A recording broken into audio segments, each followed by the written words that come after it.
Неофицијално, но од највисоки извори во општина Чешинова Облешево, телевизија Кочани дознава дека се заокружуваат активностите термалната бања во село Бања да и припадне на општината. Деновиве интензивно се работи на надминување на административните и други пречки, поради кои овој исклучително значаен објект за развој на бањолошкиот туризам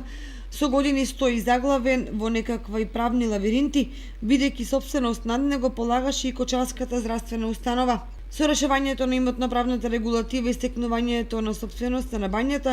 ќе се создадат предуслови за изнаоѓање домашни или странски инвеститори, кои би ја вратиле Кочанската котлина на мапата на бањски центри, а општина Чешинова Облешево ќе може да се надева на развој на овој доходовен туризам. Инаку објектите на старата бања со децени се во функција, во руинирана состојба, без реална можност да се реновираат и оспособат за работа, вклучително и базенот во внатрешноста, заедно со засебните бањи, кабини и комплетната инсталација. Тоа би требало да значи дека атрактивна останува самата локација која врз основа на традицијата може да значи добра појдовна точка за заживување на банјскиот туризам со ефектуирање на благотворните својства на термалната вода.